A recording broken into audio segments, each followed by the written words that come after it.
Amada igreja, aqui vou fazer só uma breve introdução daquilo que Tiago está a tratar, né? Lembrando que esta carta, ela é possivelmente, segundo alguns estudiosos, a primeira ou uma das primeiras a ser escrita no Novo Testamento. Tiago está escrevendo para um povo, né? Para um cristão, para os irmãos, que eram da sua maioria. No comecinho da carta ele diz isso, no capítulo 1, Tiago, servo de Deus, do Senhor Jesus Cristo, as 12 tribos que se encontram na dispersão. Então, eram para irmãos judeus convertidos. Esse é o primeiro ponto. O segundo é a gente traçar um limite daquilo que Tiago vai tratar aqui, exortando esses irmãos. O segundo é que Tiago vai tratar aqui a questão de projetos. Mas não é, o pecado não está em simplesmente nós fazermos projetos. Veja bem, por favor, vejam comigo Lucas, capítulo 14, verso 28 até o verso 32. Lucas 14, versículo 28 até o versículo 32. Essa história é bem conhecida do nosso Senhor, né? Ensinando ao seu povo. Lucas, capítulo 14, verso 28, diz assim: Pois, qual de vós, pretendendo construir uma torre, não se assenta primeiro para calcular a despesa e verificar se tem os meios para concluir, para não suceder que, tendo lançado os alicerces e não podendo acabar, todos os que virem os homens nele. Então, o que é que está ensinando aqui? Devemos fazer projetos, né? Para a nossa linguagem hoje, vou fazer uma casa. Então, vou dizer assim, vou gastar tanto com pedreiro, material. Então, não há nenhum problema quanto a isso. Vamos fazer projetos, faz parte dos pais. Né? Nós, pais, fazemos isso com nossas crianças. Vou colocar em escola tal, ou vou fazer home, vou fazer isso. É um planejamento. Então, primeiro ponto. Então, Tiago aqui não está tratando. Então, nesta manhã, eu vos anuncio o Evangelho de Jesus Cristo com o seguinte tema, né? Parem de contar vantagem sobre o futuro, mas confiem nos planos de Deus. Parem de contar vantagem sobre o futuro. Na oração aqui, o presbítero, uma parte lá da oração, ele disse assim: tira de nós, Senhor, qualquer pretensão de mérito.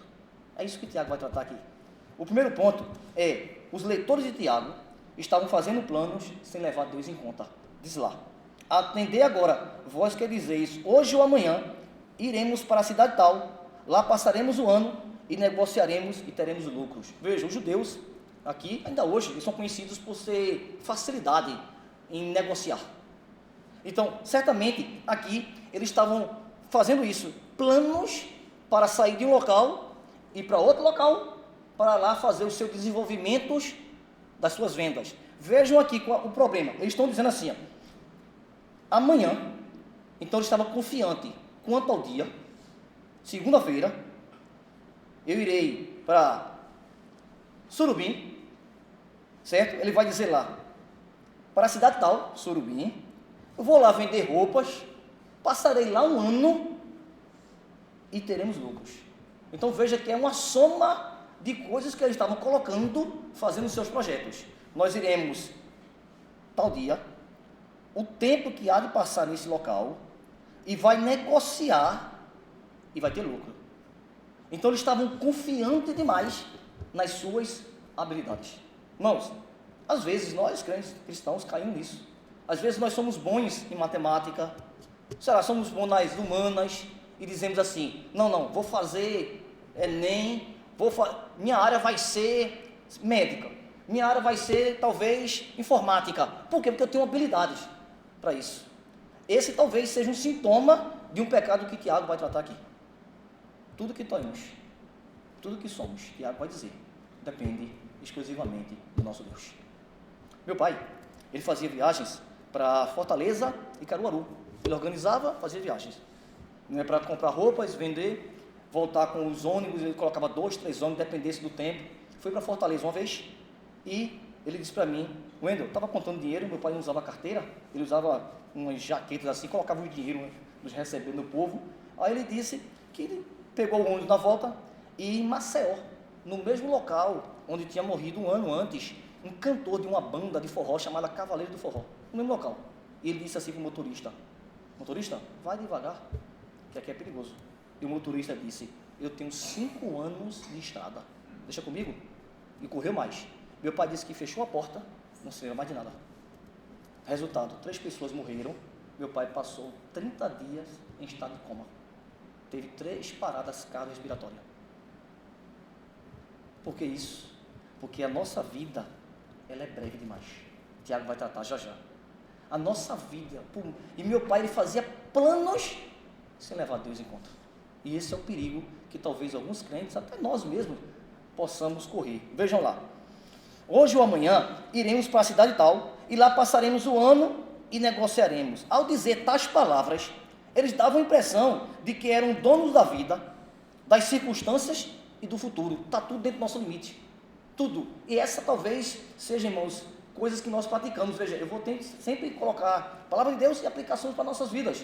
Veja, como nós às vezes caímos nesse pecado de uma forma, não necessariamente de fazer planejamentos, mas confiança naquilo que temos ao nosso dispor. Por exemplo, dificilmente nós, quando estamos com uma dor de cabeça qualquer que seja, a gente ora, pelo menos na prática eu tenho visto isso, não vou dizer que são todos os casos, a gente ora assim: Senhor, se o Senhor quiser, se for da tua vontade, cura, né? O Senhor pode fazer isso.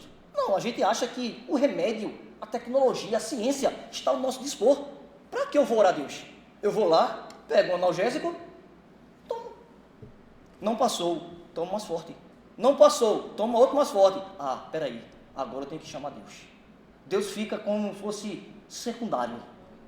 É assim, é o último recurso. Bom, aqui neste quadro eu tenho tudo que é necessário. Eu tenho ciência, eu tenho tecnologia. Passou disso, agora é com Deus. Não, é justamente o contrário. Deus deve ser o ponto de partida e o ponto de chegada nas nossas vidas. Agora quer ver o oposto? Quando a gente vai pegar um avião, não sei, eu viajei pouco de avião, umas 3 vezes, mas é a primeira vez que eu viajei 5 horas de voo para o Rio Grande do Sul. Irmãos, eu fui chorando de medo.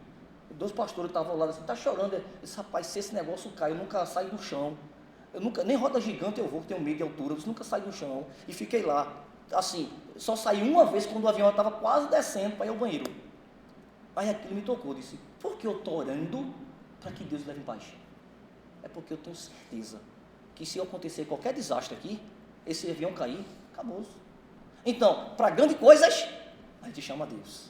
Para as pequenas coisas, a gente diz assim: não, eu sou o Senhor, eu consigo dominar esta área. E esse tem sido o pecado de muitas pessoas.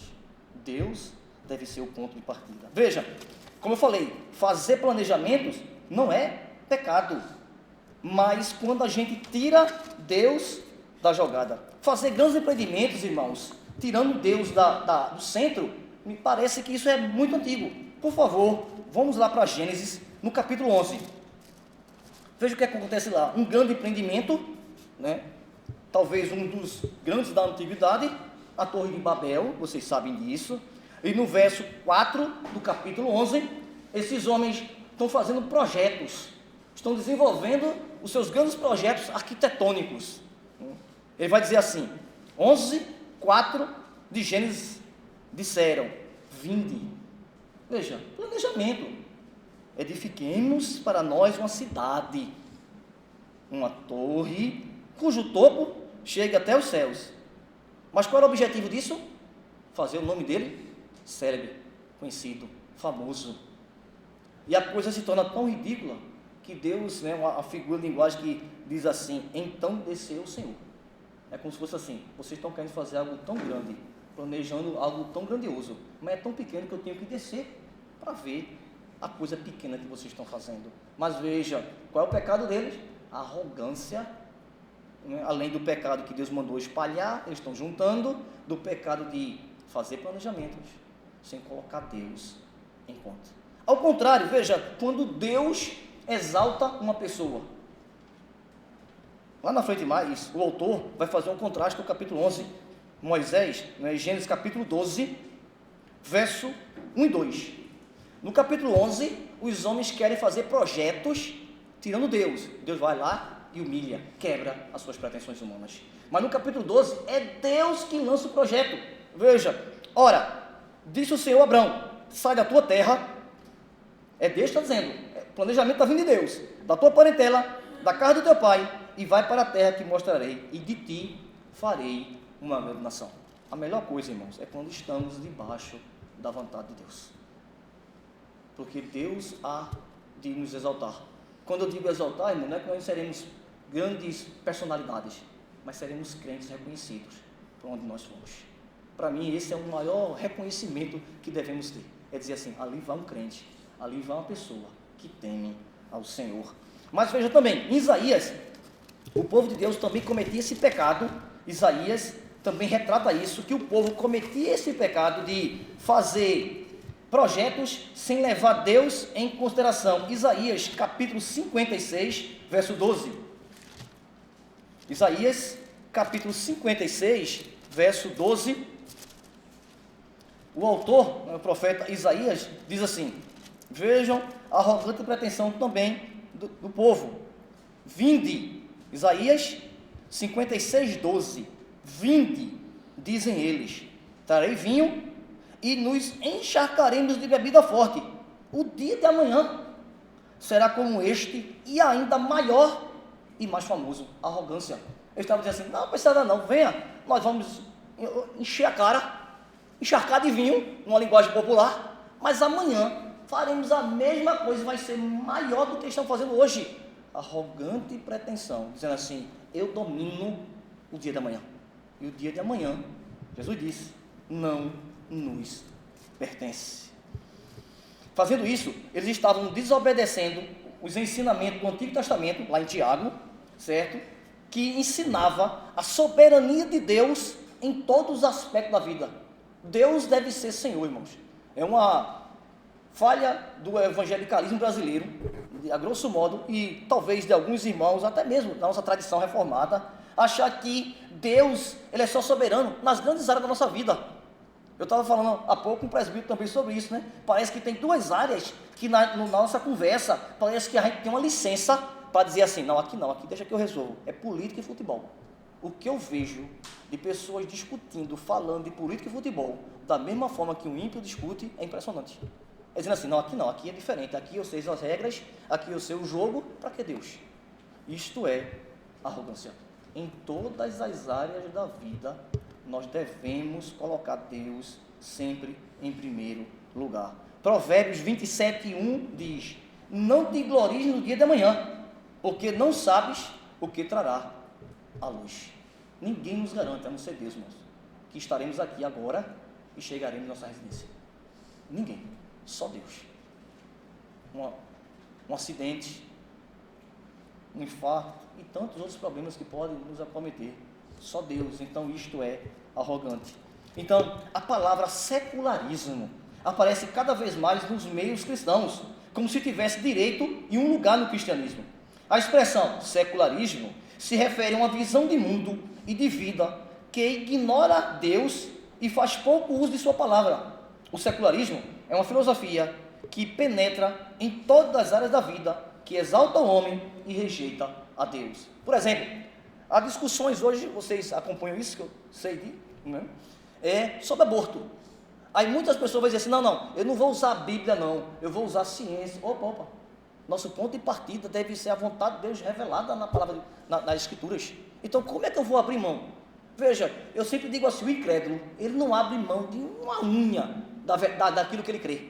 Aí nós vamos abrir? Não. O primeiro ponto que nós devemos trazer, veja, quando eu digo isso, não precisa, irmão, nós citarmos textos bíblicos numa aula, mas é pensar biblicamente para dar uma resposta para esse mundo. Nós não podemos, porque quando eu digo assim, eu vou usar a ciência, quem é a autoridade final? A ciência.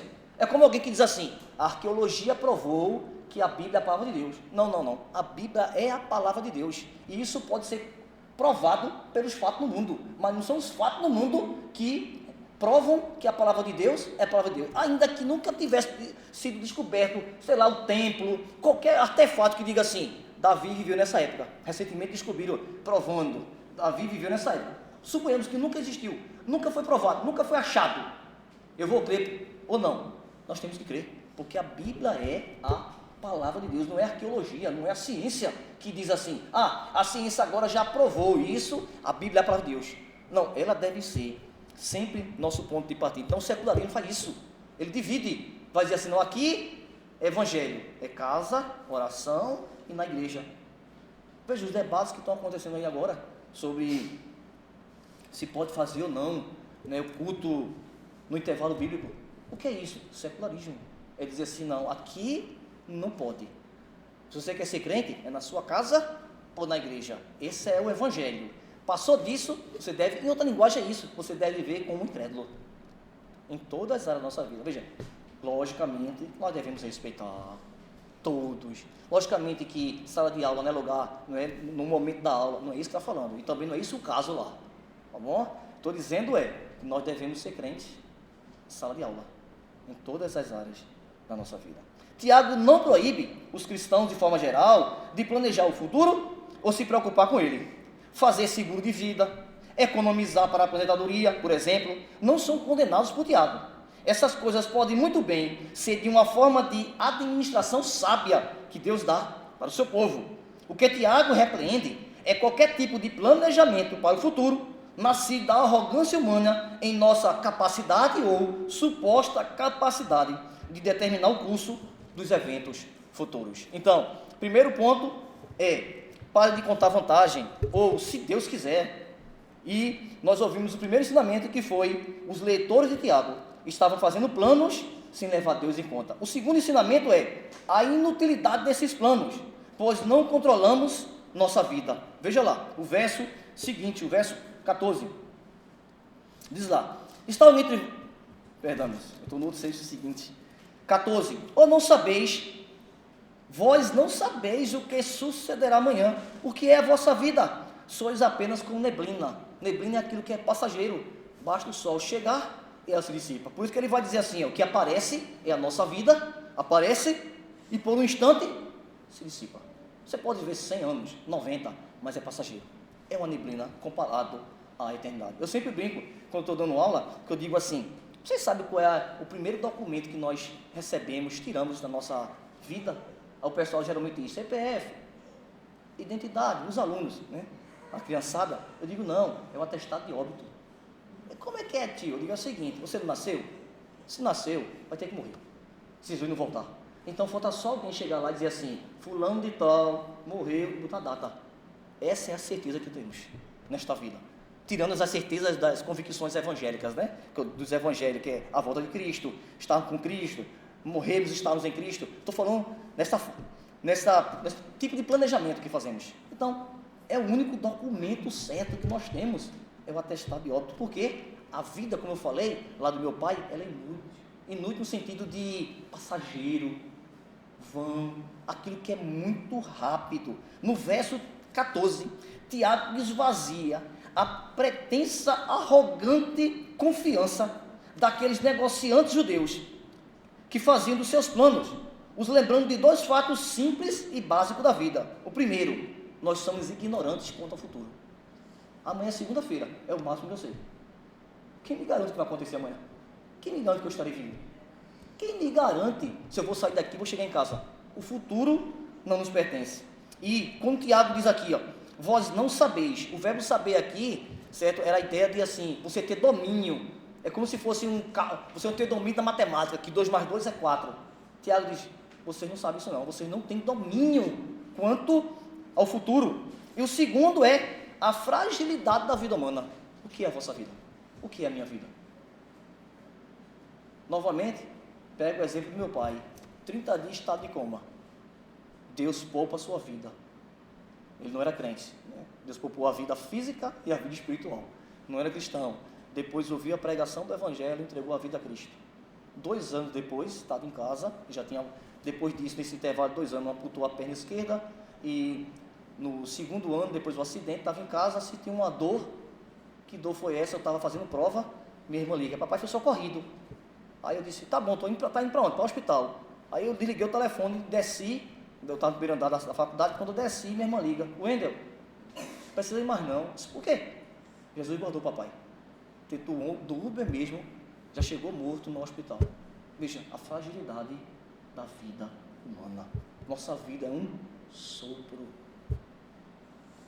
Então, é por isso que Tiago está dizendo, está quebrando aqui a arrogância desse irmão, de dizer, nós iremos para tal cidade, passaremos tanto tempo e ganharemos dinheiro. Isso é arrogante. Arrogância deve estar tudo debaixo da vontade do Senhor. Então, a fragilidade da vida humana. A pergunta incomoda muito. O que é a vossa vida? As pessoas que estão ocupadas demais, fazendo planos para o futuro, não gostam de parar para refletir nas questões básicas da vida. Para onde eu vou? Existe inferno? Como posso ser salvo da ira divina? O próprio Tiago responde sobre a pergunta, o que é a vossa vida? Ele diz, é como uma neblina. Ela é breve, ela é passageira, certo? Agora Tiago compara essa brevidade da vida à neblina. Antes ele já tinha dito que a vida era como a erva da flor, no capítulo 1, verso 2, que é levada pelo vento. E agora ele compara a neblina. A neblina se forma durante as primeiras horas da manhã e se dissipa com o sol. Logo, a neblina é uma figura bastante adequada para mostrar a brevidade da nossa vida. Então, o primeiro ponto é, Tiago quebra a arrogância desses irmãos, que estavam fazendo planos sem levar a Deus. E aqui ele mostra o porquê. Porque nós não sabemos o futuro e a nossa vida é breve. Agora, aplicações para a nossa vida, que o Tiago vai colocar através desse texto, amanhã, quando o Tiago diz o amanhã não nos pertence. Lembra lá que Jesus tratou sobre isso em Mateus 6, versículo 25 e 34, quando ele diz, que não andeis ansiosos pelo dia do amanhã. Porque muitas vezes, quando vão fazer prova, talvez do Enem, fazer um teste, um trabalho, a gente não consegue dormir direito. Ansiedade. Não confiando nos cuidados do nosso Deus. Eu sempre digo assim, olha, se você passar uma noite de sono, se você dormir bem, o que Deus determinou vai acontecer, independente das suas vãs pretensões. Nós devemos descansar no Senhor. Eu tenho um amigo, ele tem um problema de saúde, e ele dorme muito. Eu estudei com ele, daqui a pouco ele estava dormindo em sala de aula. Ele disse que foi fazer o Enem a primeira vez, ele pegou o elevador, ele mora em Boa Viagem, e desceu, dormiu dentro do elevador. Perdeu a prova do Enem. Sério, rapaz, perdi a prova do Enem, ficou lá dormindo. Ele disse assim, parece brincadeira. Perdeu a prova do Enem, por conta desse problema de saúde que ele tem, de qualquer coisa, ele para, se ele não ficar se movimentando, ele dorme. Veja, o amanhã não nos pertence. Certamente, Mateus 6, 25 ao 34, apresenta um paralelo importante em relação à ideia de amanhã. Enquanto o enfoque aqui de Tiago está na vanglória em relação ao amanhã, Tiago está dizendo assim, Tiago diz, vocês se vangloriam demais no amanhã. Jesus ressalta a preocupação com o amanhã. Vai de um extremo a outro. Nós temos esse problema, Ou a gente é legalista, ou é antinomista. A Bíblia dá sempre o equilíbrio. O que é que Jesus está dizendo? Vocês se preocupam demais com o amanhã. O amanhã só pertence a Deus. Tiago vai dizer, vocês estão confiando demais no amanhã. É como for fazer um teste, eu digo, será que eu vou passar? Não vou dormir, e fico irritado, agitado. Jesus diz, não andeis preocupados com o dia de amanhã. Aí os crentes vão para outro extremo, nós podemos ir para outro extremo. Qual é outro extremo? É dizer, não, eu estudei. Rapaz, olha, eu estudei esse assunto 2 anos, eu tenho me preparado bem, eu estou dominando o assunto, pode perguntar aí. Aí Tiago diz, isso é arrogância. O dia de amanhã não nos pertence. A vida humana é transitória. Estamos aqui e num minuto não estaremos mais. A doença, a morte acidental, ou até mesmo a volta de Cristo, pode abreviar a nossa vida com tanta rapidez quanto ao sol da manhã, quando dissipa uma neblina. Então, estamos pregando o seguinte tema: parem de contar vantagens sobre o futuro. Nós já ouvimos o primeiro, que foi, os leitores de Tiago estavam fazendo planos sem levar Deus em conta. O segundo foi a inutilidade desses planos, pois nós não controlamos a nossa vida. O terceiro é, devemos submeter nossos planos a Deus para a sua aprovação e bênção. Está no versículo 15.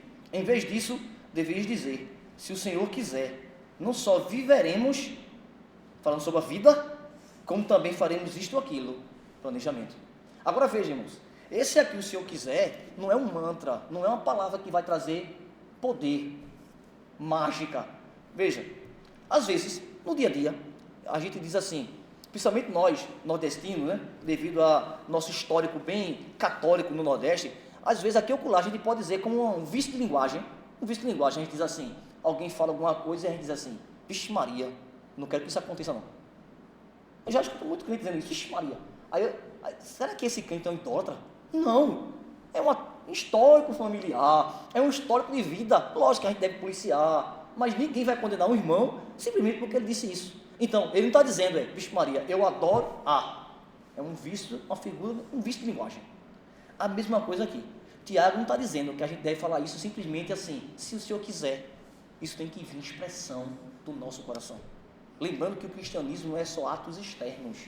10º mandamento, cobiça. O cristianismo faz aquilo que nenhuma religião vai. Ele trata do coração. Então, quando Tiago diz, se o Senhor quiser, não é apenas a gente colocar assim, se o Senhor quiser. Olha, se o Senhor quiser. Não. É a oração de Jesus. Seja feita a tua vontade. Se o Senhor quiser, seja feita a tua vontade, mas isso é uma expressão do coração. E logicamente nós sabemos que a única pessoa, ou as únicas pessoas que podem fazer essa expressão são os crentes convertidos, sinceros em Jesus Cristo. Então isso não é uma palavra mágica que você, para resolver, para dizer que é humilde, que confia no Senhor, vai colocar no seu vocabulário cristão. Não, isso deve fazer parte, porque é uma expressão do nosso coração em confiar toda a nossa vida, confiar nossa vida, os cuidados dela ao único que pode acrescentar ou abreviar nossa vida, que é o nosso Deus. Então, nesse verso, no capítulo 15, no verso 15, Tiago diz, não só viveremos, como também faremos isto ou aquilo. Salmos 127, verso 12, ele traz uma palavra que vai também trazer conforto e esperança quanto a essa abordagem que Tiago está tratando aqui. Salmo 127, verso 1 e 2. 127, verso 1 e 2. Diz assim a palavra do nosso Deus. Veja, se o Senhor não edificar a casa, em vão trabalham os que edificam. Ou seja, houve um planejamento, colocou um planejamento para edificar, mas se não for Deus, não vai acontecer. Inútil vos será levantar de madrugada, repousar tarde, comer o pão que penosamente granjeastes aos seus amados ele dá enquanto dormem. Então, o que é que o salmista está dizendo aqui? Não é porque vocês trabalham não, Deus dá enquanto vocês estão dormindo. Não adianta. Veja, irmãos, eu sempre digo assim, alguns lugares, né, que inspiram segurança, certo? E que nunca, pelo sistema de segurança, deveriam ter assaltos. Por exemplo, eu estava lendo uma reportagem que um rapaz em Fortaleza, ele foi assaltado, levaram o celular dele, ele comprou outro e foi depois prestar queixa no dia seguinte. Chegou lá, ele está conversando com o delegado, o que aconteceu? Assaltaram o celular dele. Quando ele procurou, ele disse, dentro da delegacia. Então, é um lugar, assim, quase improvável você achar que vai ter um negócio desse. Em banco, que você para entrar, às vezes eu estou com uma chave, o banco trava, eu tenho que mostrar, tirar, eu não tenho mais nada não. Aconteceu esse dia no Banco do Brasil, eu não tenho mais nada, mas estava travando. Aí eu disse, não tem, fiz assim, ele liberou. Mas eu estava uma vez na Caixa Econômica, lá dentro, 6 assaltantes, assaltaram, fizeram assim, como a gente diz, a limpeza. Veja, se Deus não guardar, se Deus não quiser, se não for da vontade do Senhor. Veja, mas isso, Tiago está dizendo que nós não deveríamos ter segurança? Não, nós devemos proporcionar segurança, cuidado no nosso lar, nossa família, mas isso não resolve todo o problema, porque se Deus não quiser, ou se Deus quiser, nós podemos ter o sistema mais seguro do mundo. Acontece. Mas Tiago não está dizendo que nós não devemos fazer planejamento. A palavra de Deus aqui no Salmo 127 não está dizendo que nós não devemos edificar, não está dizendo que nós não devemos ter um sentinela, né, um guarda, uma segurança. Não. O que ele está dizendo é, não confie nessas coisas. O sistema pode falhar, o policiamento pode falhar, mas o nosso Deus nunca falha no cuidado com o seu povo. Lembra lá que Jesus fez algo assim, ele veio para morrer em morte de cruz. Foi um planejamento, estava decretado. E ele veio para quê? Para salvar, para cuidar do seu povo. Nós não podemos fazer nada em relação à salvação, a não ser crer e obedecer pela fé em Jesus Cristo, como o nosso único e suficiente Salvador. Então nós devemos submeter os nossos planos a Deus para a sua aprovação. Devemos orar a Deus: Senhor, se for da tua vontade, isso, se for da tua vontade, e descansar, porque às vezes a gente ora, sabe? Mas a gente ora assim, sabe? Se for da tua vontade, Senhor, mas o Senhor sabe, né? Que se o Senhor me der isso aqui, tá bom, Senhor. Quando Deus nos dá, a gente fica chateado. Mas você não confia em Deus? Irmãos, Deus tem sempre o melhor para nós, ainda que seja dor, mas Deus tem sempre o melhor para nós, até mesmo a dor. Lembra lá que a vontade do Senhor é boa, perfeita e agradável. E às vezes a gente só acha que a vontade de Deus é boa quando nos traz benefícios, mas ela é boa também quando muitas vezes na vida nos traz prejuízos. É boa. Deus está querendo ensinar alguma coisa para mim e para você.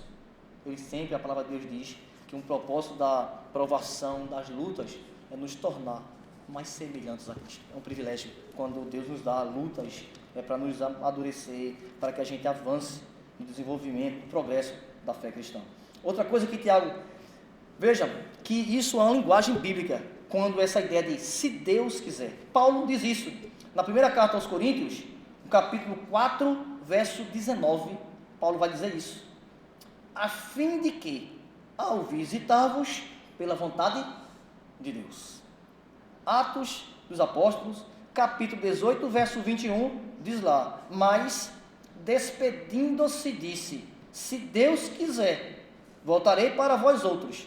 E embarcando, partiu de Éfeso. Então essa linguagem de se Deus quiser, um princípio bíblico dizia assim: estamos confiando, vamos fazer isso, planejamos isso, mas é aquilo que Deus quiser. Vejam, final de ano acontece muito isso, né? A gente faz planejamento, foi até, com muita ressalva aqui, promessas. Não, 2025 vou pegar pesado na malhação, 2025 vou fazer caminhada, 2025 vai começar a fazer o planejamento, nenhum problema.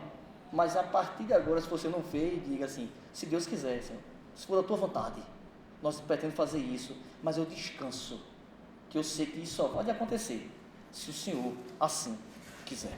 E o último ponto que Tiago vai falar é também, quando ele diz assim, verso 16, perdão, penúltimo ponto: agora, entretanto, vos jactais das vossas arrogantes pretensões. Toda jactância essa é maligna, ou semelhante a essa. O que é isso? Vejam, além do verso 14, perdão, do verso 13, ele está dizendo assim: eu irei para São Paulo, ele sabe o dia, amanhã, irei para São Paulo, passarei um ano, vou negociar e vou ganhar dinheiro. Esse era o problema aqui, que Tiago está acusando. Mas Tiago aqui agrava o pecado desses irmãos. A acusação, a exortação que Tiago faz. Por quê?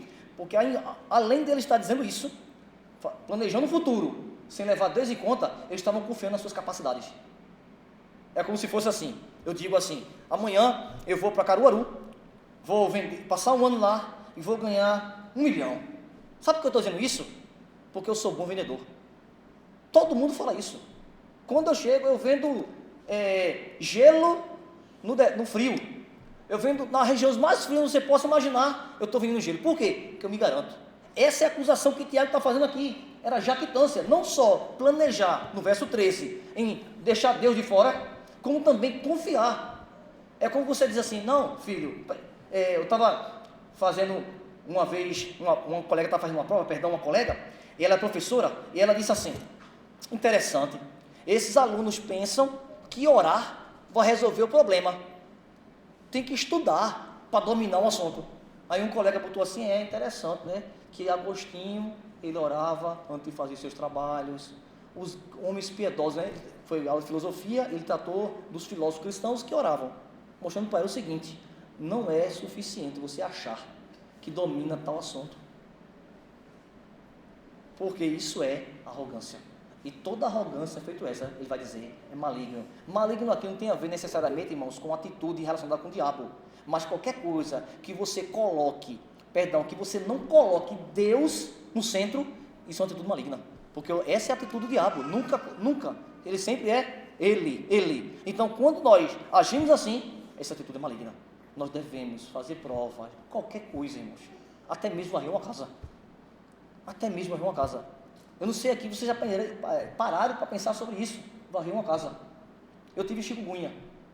Eu não sei se vocês já tiveram, espero que não. Terrível aquilo. Peguei numa quarta-feira, eu pensei que ia morrer. Em cima de uma cama, todo vermelho. Cheguei minha mãe, mamãe ore, Jesus vai me guardar. Ela, vai nada. Minha mãe era assim, não, fica tranquilo, isso é chikungunya. E eu não conseguia, fiquei todo entrevado. Aí eu disse assim, não conseguia nem mexer. Aí eu disse assim, mamãe, como eu queria agora ter força para varrer a casa. Meu Deus, me cure, Senhor, para que eu seja a minha saúde restabelecida. Aí ali veio o estado de, rapaz, até mesmo para varrer uma casa, eu tenho que orar a Deus. Até mesmo para lavar um prato. Porque isso, a gente só lava um prato, por quê?